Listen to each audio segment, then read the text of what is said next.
Me olvidé, me olvidé de grabarlo. Eh, si la persona salió de quirófano y estuvo inconsciente por la anestesia, el médico responsable es el anestesista, porque el que sabe cómo revertir el efecto de, de ese fármaco es el anestesista, es el especialista que se ocupa de eso. Y pasa algo en ese momento, el médico al cual ustedes le tienen que informar o consultar es el anestesista. Si en la realidad el anestesista terminó la operación y se fue, y no está, van a llamar al médico que venga. Pero corresponde que en ese periodo el responsable sea el anestesista. Respuesta correcta, sala de recuperación, se avisa al anestesista. ¿Qué se controla?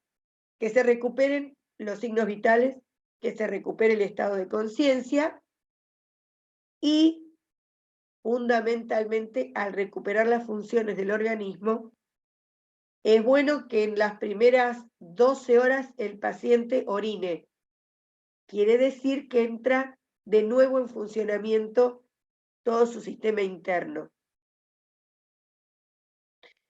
Cuando se recuperó, va a la habitación que tenía originalmente y ahí lo vuelven a recibir ustedes, porque todo eso está a cargo de otro enfermero, el enfermero que se ocupa de la sala de recuperación. Ustedes, el paciente se fue y el paciente tiene que volver a su habitación consciente. Debería volver consciente.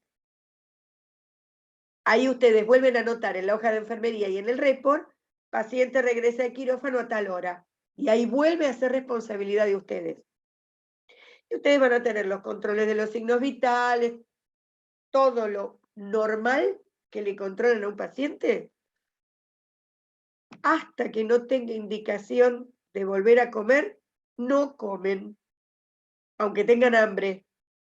Si piden de tomar algo, tienen que pedir autorización, porque normalmente si hubo una intervención en el tracto digestivo y a lo mejor tampoco quieren que tome agua, por eso tiene suero. O sea, no se va a deshidratar ni se va a morir, listo. Cosa que si no tiene indicación, generalmente ponen nada por boca. Es nada,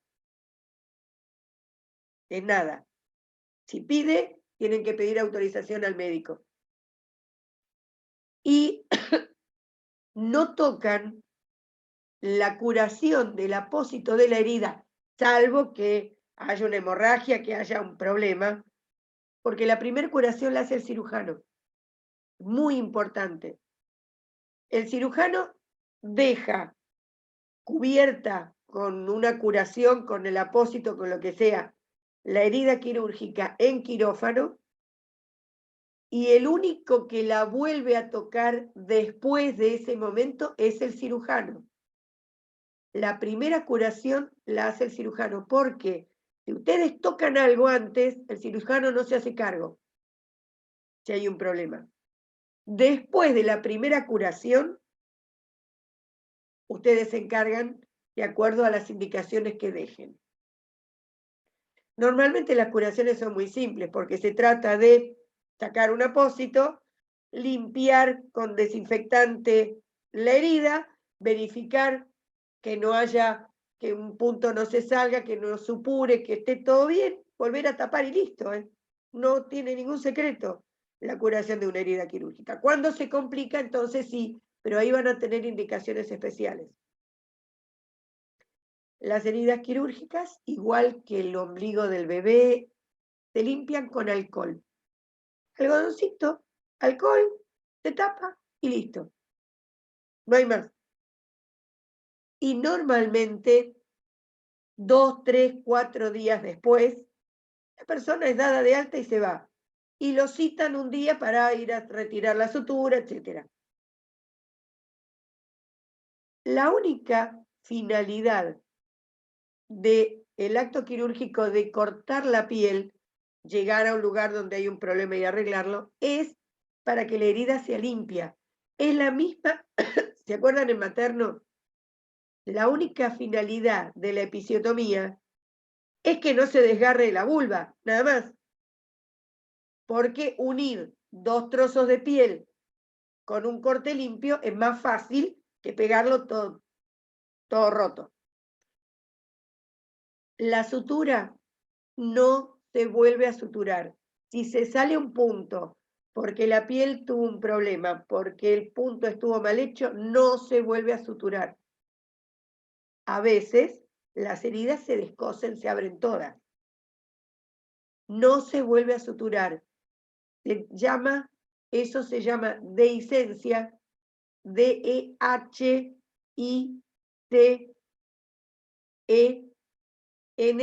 dehiscencia, y se deja que el tejido cierre como pueda. La sutura hace que al aproximar las dos partes, se sella enseguida y se restablece la integridad de la piel más rápido. Si se abre, bueno, cuesta. Por eso que hay heridas que quedan bien y heridas que quedan mal. Hay gente que cicatriza bien y hay gente que no. Los diabéticos tienen mucho problema para cicatrizar. Hay gente que tiene mala cicatrización y que en vez de quedar con el tiempo una rayita blanca o la línea oscura con puntitos, se le hace como un cordón en la piel. Bueno, esos son problemas de cada organismo. Cuando se suelta un punto se llama dehiscencia. Quiere decir que en vez de cerrar por primera intención, que es la normal, cierra por segunda, como pueda. Para saber si una herida quirúrgica cierra bien o no, cicatriza bien, repasen la cadena de coagulación, que dice precisamente cómo se actúan todos los factores para curar una herida. ¿Para qué es útil la cadena de coagulación también? Para verificar la curación de las úlceras por presión, de las escaras. Cuando una úlcera o una herida cierra en falso, se hace como una capa primero que parece como chicle amarillo. Eso quiere decir que la cadena de coagulación se interrumpió en un paso donde el fibrinógeno, que es esa cosa amarilla, que tiene que hacer como un primer soporte, como una sutura natural, no se degradó, se queda ahí y entonces se estanca y se hace el cierre de las escaras, esas capas negras que parecen cuero, y eso está mal, porque sigue la infección por debajo. Repasen la cadena de coagulación, porque ahí van a ver, no para que se la sepan de memoria, pero sí para identificarlo en el momento que lo vean, cómo es el proceso normal de una curación y cuando no es normal, es anormal.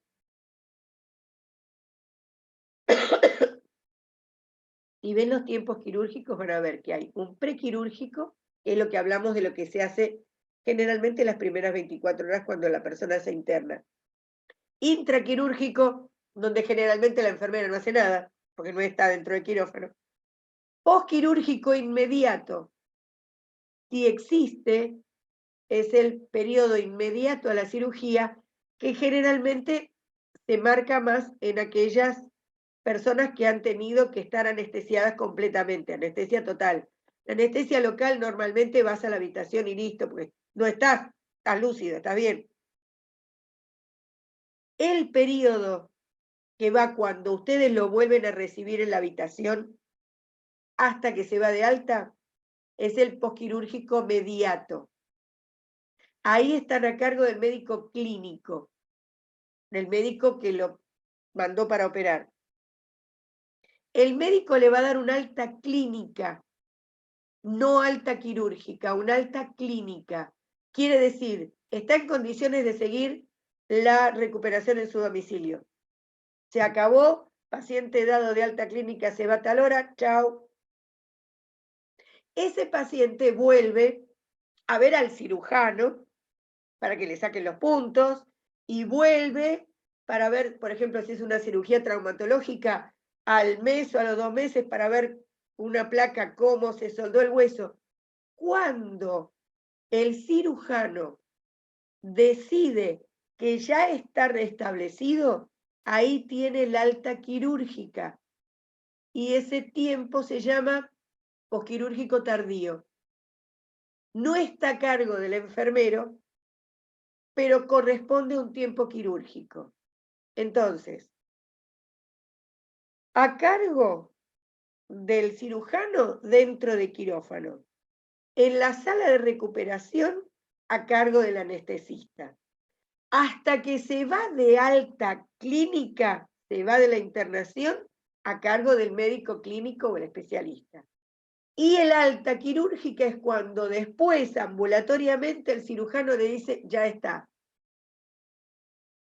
Esto es lo más complicado de entender. Si lo razonan, tiene su lógica. Esto es lo que tienen de nuevo, distinto, que no vieron antes, porque la materno ya vieron lo de materno. En adulto 1 vieron las cosas normales. Bueno, esto es lo que tienen de distinto, de nuevo, en práctica 3. El resto es todo lo demás junto con esto.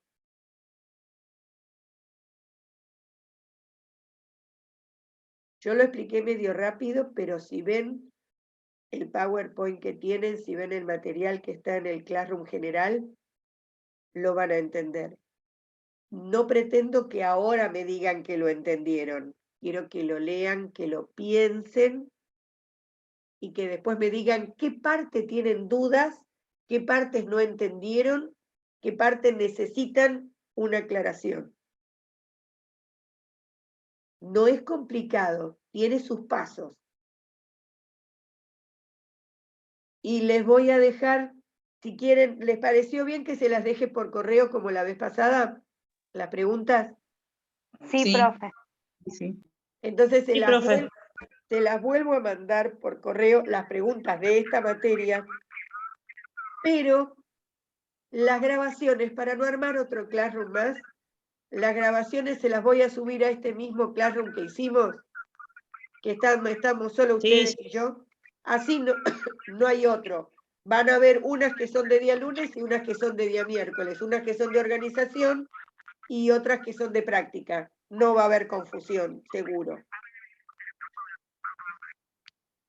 Y logramos que puedan manejar el PAE y que puedan ver, miren bien el programa para ver si hay algo que no tienen en claro, que no recuerdan, porque el resto es más de lo mismo, no hay tanta diferencia. Quiero que me lo pidan puntualmente. Y después de estas preguntas, que son preguntas generales, les voy a dejar un caso por semana para que practiquen para hacer diagnósticos y planificación. Así van a llegar bien. Y después, cuando esto esté más o menos acomodado, vamos a hablar del trabajo final, salvo que alguien esté muy apurado antes. Pero quiero que esto lo tengan más o menos manejado como para adelantarnos para más adelante. ¿Les parece bien? Sí, profe. Sí, profe. ¿Alguien tiene alguna duda sobre la cursada, sobre la materia, sobre alguno de los temas? Profe, yo le iba a hacer una consulta. ¿Los chicos Dale. de Buenos Aires Sí. prácticas o...? Los chicos de Buenos Aires están, Porque nosotros... están tratando de cubrir las prácticas que no pudieron hacer. Algunos tienen más horas, otros tienen menos. Pero por el momento tienen un solo hospital a donde pueden ir. Y se les... A ver, no es tan fácil, no crean que la tienen tan fácil. Ustedes me dijeron el lunes que tenían ese problema, yo quedé en preguntar, pero la directora este sábado no va, yo voy solo los sábados. Voy a ver si puedo preguntarle a alguien, pero no creo que nadie me conteste nada este sábado. Lo antes que pueda tener una pregunta, una respuesta, se lo voy a dar. Pero se me ocurre que no sé a dónde los van a mandar a hacer prácticas. ¿A dónde? En algún momento los alumnos de San Luis, ¿a dónde iban a hacer prácticas? A mí, cuando yo me inscribí, Lucas, Sí. que es con el chico con el que hablé, y también había un señor de buen porte, por así decirlo, de traje, que venía de Buenos Aires. Nos dijo que las prácticas las íbamos a hacer en Buenos Aires, que el pasaje y la estadía se iban a encargar, uno de los pasajes se encargaba ellos y la estadía también se encargaban ellos, comida, todo eso. Íbamos a hacer prácticas intensivas, por ejemplo, de 12 horas y 12 horas descansar por 3 días, por ejemplo, viernes, sábado y domingo. Y yo agarré, cuando me muestran el plan de estudio, vi la cantidad de horas. Entonces yo le dije a este hombre, pero entonces, ¿cómo es esto? ¿Viajes toda la semana? Porque eran Sí. muchas horas. Sí. Entonces este hombre me dijo que esto era algo como protocolar y que existía la posibilidad de que nosotros hiciéramos este viaje de 3 días cada 3 o 4 meses, en donde ahí se iba a computar en 2 viajes, por ejemplo, práctica 1. En otros 2 viajes, práctica 2. Esto fue lo que se me dijo a mí en un principio, por eso yo me anoté, porque dije, bueno, no son tantos viajes. No, Pero ahora con el cambio de directivo, yo no sé cómo viene este tema, porque si nosotros tenemos que computar esa cantidad de horas allá, o sea, nuestra vida estaría allá y no acá, por así decirlo. más vale, no, seguro. Y acá ellos no pudieron hacer convenio con ningún hospital, porque nosotros sí tenemos hospitales, tenemos salitas, tenemos mucho acá, que podríamos hacerlo acá, pero tampoco se arregló esa cuestión. El tema es que nunca hicimos prácticas, nunca. Desde que empezamos a cursar nunca hicimos prácticas. Y porque ustedes empezaron, ¿cuánto? En el 2020. ¿Empezaron junto con la pandemia Claro. o empezaron? Bueno. Sí.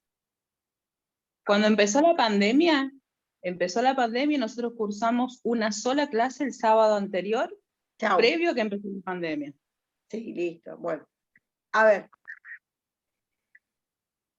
Esa propuesta... La última vez que yo hablé con Lucas, que es el único que nos habla, el único con el que tenemos contacto, porque es el que nos cobra las cuotas.